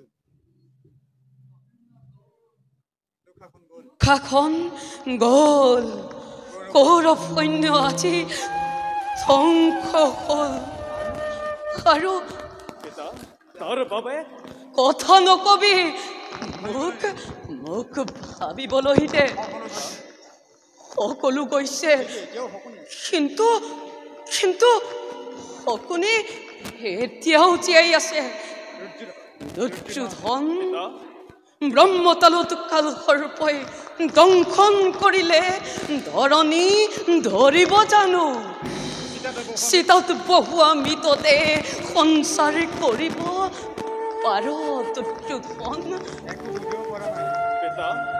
মই একো বুজিব পৰা নাই ময়ো একো বুজিব পৰা নাই কিহৰ পৰা কি হৈ গ'ল ময়ো একো ধৰিব পৰা নাই তই কৈছ কি দুৰ্যোধন দুখাখনক ভীমে বধ কৰিলে দুৰ্যোধন তই উন্মাদ দুৰ্যোধন তই উন্মাদ পিতা আপুনি চঞ্চল হৈছে চঞ্চল হৈছো কথা আহক আপোনাক শয্যালৈ নিওঁ মৃত্যু সচ্ছল তই মোক মৃত্যু দিব নোৱাৰ পুত্ৰ এশ সন্তানৰ পিতা মই নেদেখিলি মোৰ ৰাথান্ন বইতা শুক্লপক্ষ জোনৰ দৰে লপকৈ বাঢ়ি অহা সন্তান দুৰ্যোধন মোৰ আগৰে পৰা দুৰ্যোধন নিষ্ঠুৰ নিয়তিয়ে লৈ গুচি গ'ল অন্ধময় জৰাচিহ্ন বিদ্ধময় তথাপিও মৃত্যুৰ চকু নপৰিল মোৰ ওপৰত তই মোক কি মিত্ৰ দিবি পুত্ৰ কি মিত্ৰ দিবি পিতা বেচাৰ নকৰিব সকলো গৈছে হয় কিন্তু আপোনাৰ দুৰ্যোধন এতিয়াও জীয়াই আছে আশীৰ্বাদ দিয়ক পিতা যেন লক্ষ্যচ্যুত নহওঁ ভাতৃহুকে বন্ধুহুকে লক্ষ লক্ষ বিধৱা নাৰীৰ সজল চকুলোৱে যেন মোৰ আজন্মৰ ব্ৰত একাগ্ৰ সাধনা নষ্ট কৰিব নোৱাৰে আশীৰ্বাদ দিয়ক পিতা যা যা দুৰ্যোধন যুদ্ধলৈ যা আশীৰ্বাদ কৰিছো যুদ্ধত তোৰ জয় উন্মাদ হোৱাৰ আগতে পৰপাকলৈ গতি কৰাৰ আগতে পাণ্ডৱৰ সমাধিস্থ খবৰ শুনি যাওঁ পুত্ৰ সেইদিন কেতিয়া আহিব মহাৰাজ কোন গান্ধাৰী তুমিয়েই কোৱাচোন ৰাণী সেইদিন কেতিয়া আহিব নিমাতে থাকিলা বুজিছো তোমাৰ বিশ্বাসে সেইদিন আৰু নাহে গান্ধাৰী পুত্ৰ হৈ পুত্ৰৰ অকল্যাণ কামনা নকৰিবা গান্ধাৰী গান্ধাৰী সেইদিন কেতিয়া আহিব মহাৰাজ জাননীয়ে গৰ্ভজাত সন্তানৰ কল্যাণ কামনা নকৰে মহাৰাজ নিজৰ সৰ্বস্ব দি সন্তানৰ মংগল চিন্তা কৰিয়েই দিন নিয়ায় কিন্তু মহাৰাজ সেই দিন আৰু নাহে গান্ধাৰী হয় এইদিন আৰু কি নাহে নাহে পুত্ৰ আহিব আহিব আহিব মহাৰাজ বিপন্ন পুত্ৰক উত্তেজিত নকৰিব সেইদিন আৰু নাহে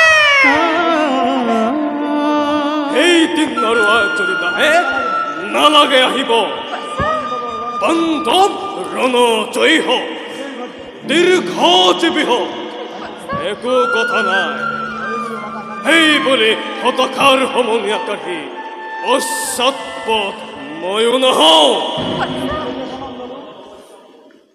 যেতিয়া জনম ললো মৃত্যু অৱশ্যম্ভাৱী তেন্তে কিয় কাপুৰুষ অভিমান নকৰিবি পাছা অভিমান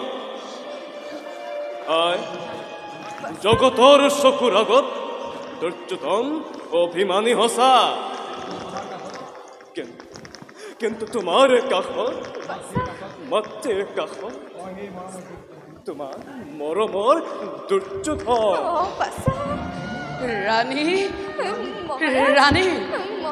বাৎসল্য স্নেহৰিতো নহয় সময় মাতৃয়ে পুত্ৰক আঁকোৱালি লৈ পুত্ৰ পুত্ৰ বুলি আনন্দশ্ৰু টুকিব নালাগে দুৰ্যোধনক যুদ্ধলৈ পঠিওৱা পিতৃসন্তা পুত্ৰসন্তা ভীম এতিয়াও জীৱিত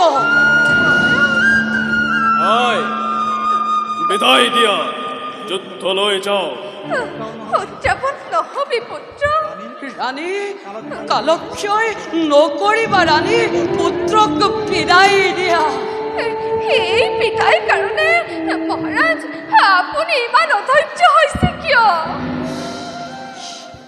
কিয় তুমি মোক সুধিছা অথচ সিমান এটা সহজ প্ৰশ্ন তুমি হেন ক্ষত্ৰিয় ৰমণী কান্দাদি হৈ মোক সুধিছা ৰাণী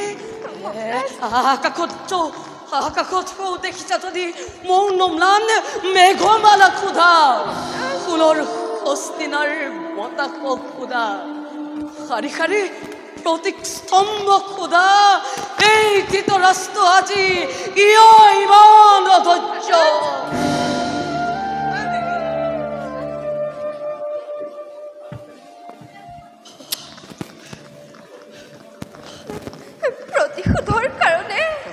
প্ৰতিশোধৰ কাৰণে আচৰিত হৈছে ৰাণী আচৰিত নাই হোৱা মহাৰাজ তেন্তে একো নাই হোৱা উত্তম দুৰ্যোধন বাছা দুৰ্যোধন মাতা ৰাখিবা থিৰে তুলি লৈ যা পুত্ৰ যুদ্ধ লৈ যা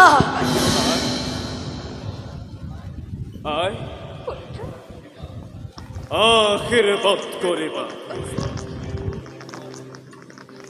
অত্ৰুক নিৰ্মূল কৰি তোমাৰ যোগ্য সন্তান বুলি জগতক চিনাকি দিব পাৰো যোৱা পাছা আশীৰ্বাদ কৰিছো যথা ধৰ্ম তথা জয় যথা ধৰ্ম তথা জয়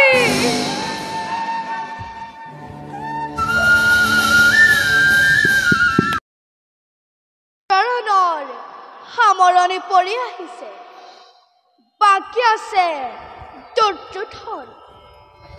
দুৰ্যোধনক শেষ কৰিব পাৰিলে মোৰ কৰ্তব্য শেষ হ'ব শল্য আৰু শকুনি তাহাঁতৰ কাৰণে বিশেষ চিন্তাম্বিত হ'ব নালাগে দাদা তীৰ্থৰ পৰা ঘূৰি অহাৰ আগতে দুৰ্যোধনক কিবা এটা কৰিব নোৱাৰিলে পাছত কৰা টান হৈ উঠিব দুৰ্যোধন দাদাৰ পৰম ভক্ত নহয় শকুনিকো লগে লগে অৱতৰাব লাগিব নহ'লে হয়তো আজি আমাৰ পৰম ভাগ্য স্বয়ং নাৰায়ণৰ আগতেই ওলালোহি প্ৰণাম নাৰায়ণ প্ৰণাম মামা তোমাৰ কথাকেই ভাবি আছিলো মামা কুৰুক্ষেত্ৰৰ ভাৱেৰে মোৰ কথা ভাবিছিলানে কুৰুক্ষেত্ৰৰ মাজতেই মোৰ কথা ভাবিছিলা জনাৰ্দন মাজতেই মামা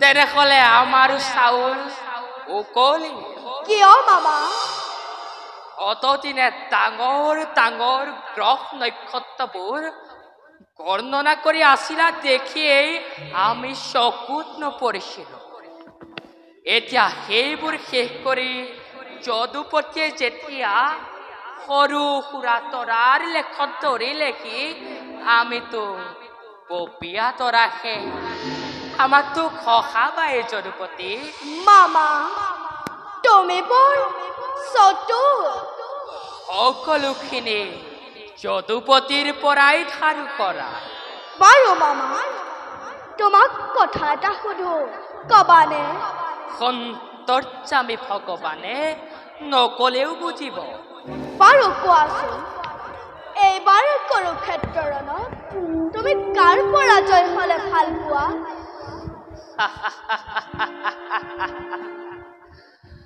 পৰাজয় হ'বলৈ আৰু বাকী নাই এতিয়া ভাল পাইছো নে বেয়া পাইছো যদুপতিয়ে নিজেই জানে মামা কৌৰৱৰ আশ্ৰয়ত থাকি দুৰ্যোধনৰ ইমান বিশ্বাসভাজন হৈ বিশ্বাসঘাতকী হলা কিয়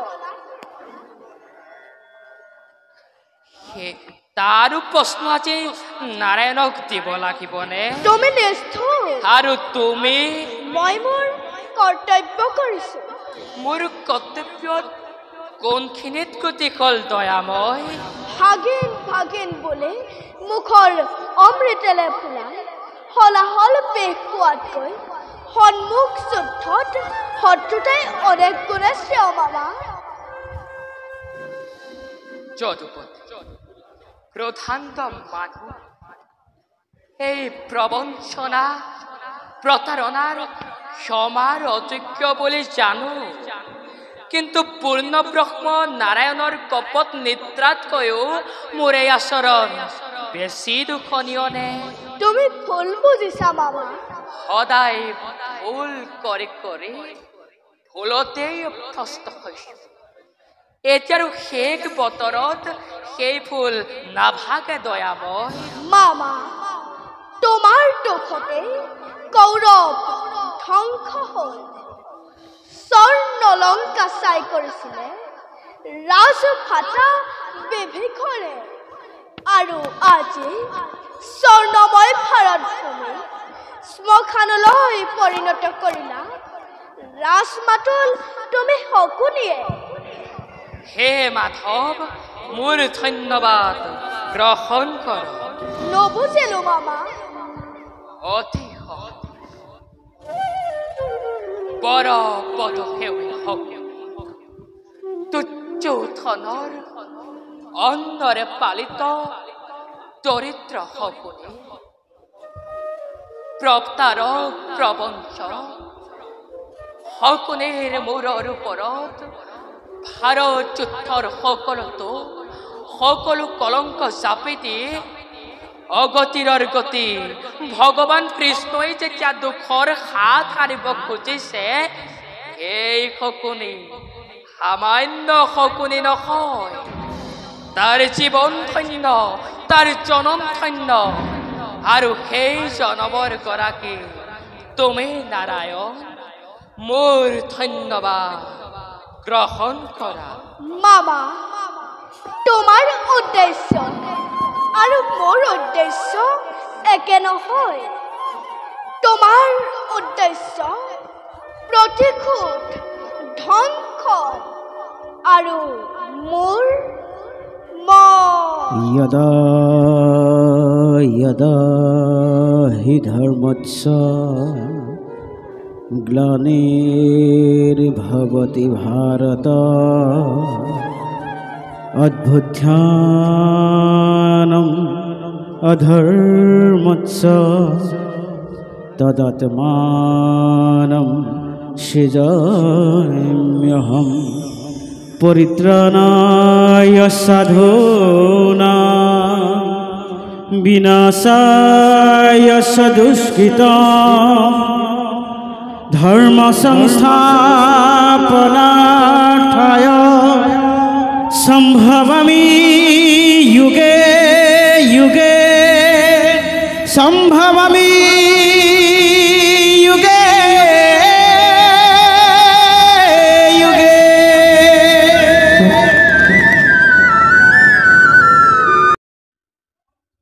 ঠিক কাম কোনেও সমাধান কৰিব নোৱাৰিলে এই কাম সমাধান কৰিবই হইলয়।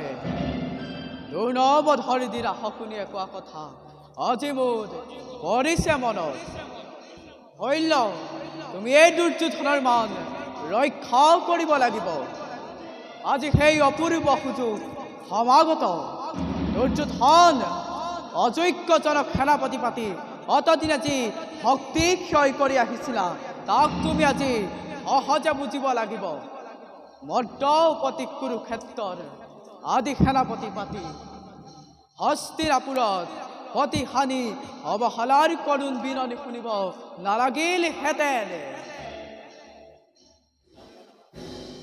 ইফালে দুৰ্ঘৰ যুদ্ধ লাগিছে আৰু তুমি কৌৰৱৰ প্ৰধান সেনাপতি হৈ প্ৰকৃতিৰ সৌন্দৰ্য উপভোগ কৰিছা। শৈলই নিজৰ দাৰিদ্ৰ বুজি পায়। শুনি সন্তোষ পালো। হিমাৰ্জুন ক'ত? কুৰুক্ষেত্ৰত এফালৰ পৰা আমাৰ সৈন্য পিহি আহিছে। তুমি ইয়াত কিয়? তোমাক বিশ্বাস মোৰ কোনো আৱশ্যক নাই। চোৱা, যুদ্ধ কৰা, আমাৰ জয় অনিবাৰ্য। মই হিমাৰ্জুনৰ কাৰণে ইয়াতেই অপেক্ষা কৰিছো। কিন্তু সেনাপতিক নেদেখি যদি আমাৰ সৈন্যই তৰ্ক নালাগে, কৌৰৱৰ সেনাপতি মই। চোৱা, যুদ্ধ কৰা। যদি আদেশ পালন নকৰো তেতিয়া কুৰুপতিৰ মামা বুলি ক্ষমা নকৰিম। কুৰুক্ষেত্ৰত কাপুৰুষৰ স্থান নাই। যোৱা যুদ্ধ কৰা। শৈল্য ভাৰত যুদ্ধৰ অৱসান হও ৰথী মহাৰথী গল অক্ষখিনি সেনা বিবাদ হল ভাৰতৰ অতুল প্ৰতাপী ৰাজা দুৰ্যোধন ভাতৃহীন ভক্তিহীন অথচ এই শকুনি কোনেও উন্মাদগ্ৰস্ত অৱস্থাত ৰঙা চকু দেখুৱাই আদেশ কৰিবলৈ সাহস কৰা নাছিল। দুৰ্যোধনৰ মাতল বুলি কুৰুকুলৰ উপদেশক বুলি ভাৰতে শকুনিলৈ ভয় কৰা নাই। ভাৰতে শকুনিক ভয় কৰিছে শকুনি বুলি।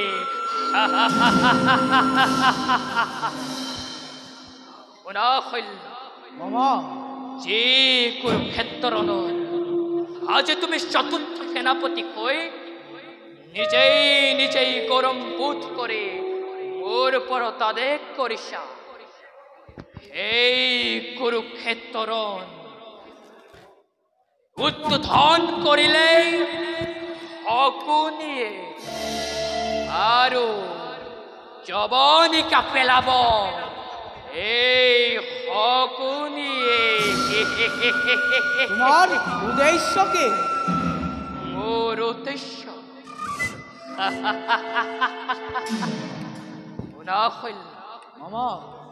মোৰ উদ্দেশ্য তুমি জানিব খুজিছা। অমিত দেশৰ ভিতৰত মোৰ ৰহস্য তুমি শুনা নাছিলা শৈল্য।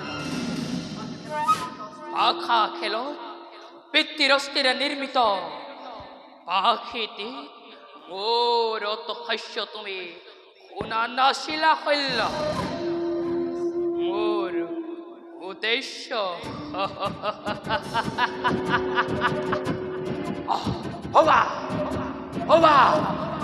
শৈল্য বায়ু বেগে যুধিষ্ঠিৰ লৰি আহিছে। কৌৰৱৰ সেনাপতি শৈল্য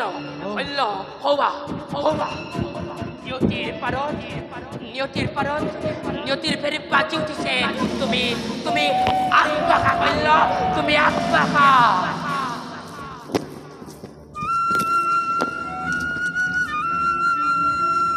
চিত্ৰপতি অহিচালনা নে আত্মসমৰ্পণ?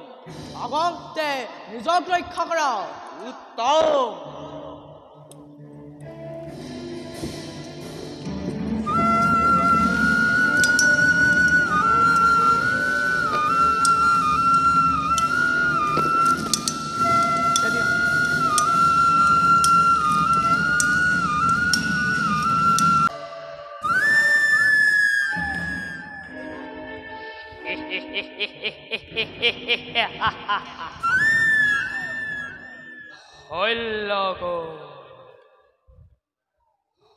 সহদেৱে মোকেই বিচাৰি ফুৰিছে।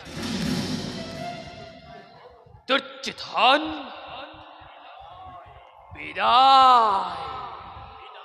বিদায়।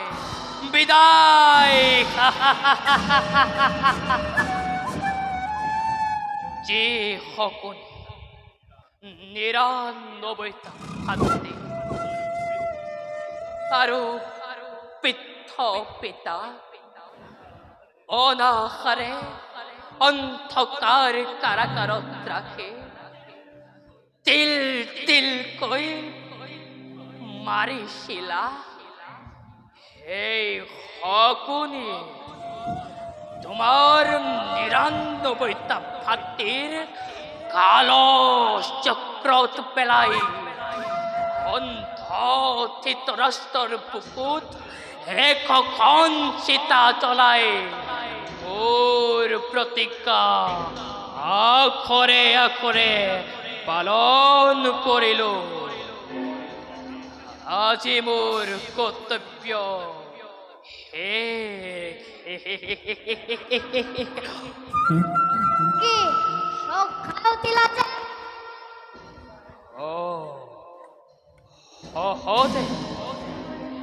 পূজা শেষ কৰি তোমাৰ কাৰণেই অপেক্ষা কৰি আছো। ঠিক সময়তে আহিলা শকতে। আহা, আজি পুণ্য কুৰুক্ষেত্ৰ,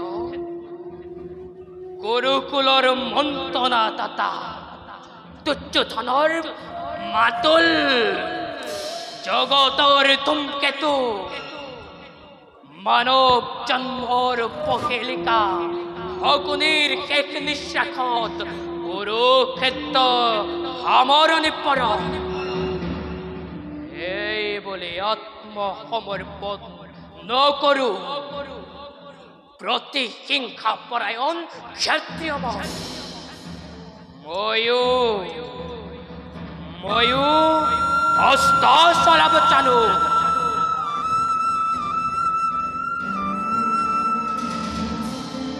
পিতা পিতা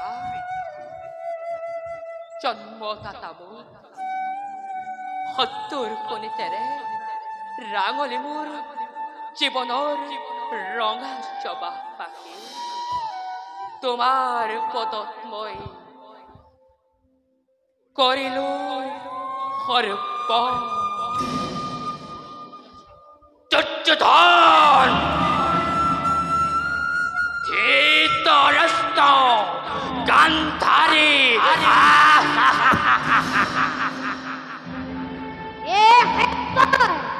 কৌৰৱৰ ভাগ্য বিধাতা মৃত্যুৰ আগতে, শেষ কৰাৰ আগতে শ্যামল ভাৰত ভূমিক একবাৰৰ কাৰণে চাই লওঁ।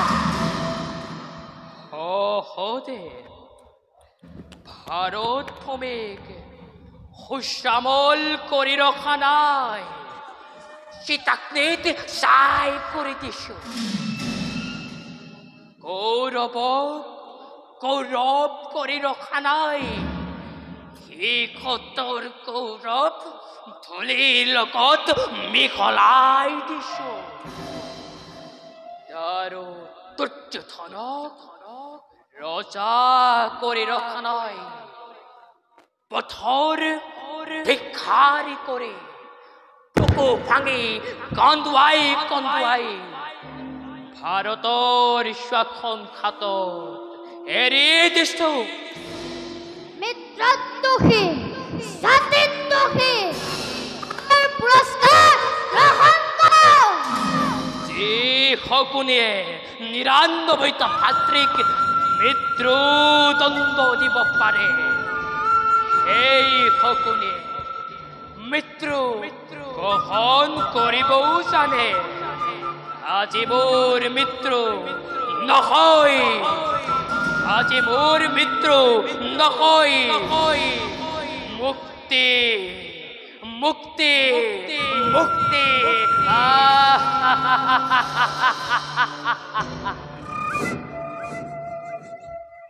সৃষ্টিৰ কলংক, কাল সৰ্প, নৰধম শকুনি। তেন্তে সহতে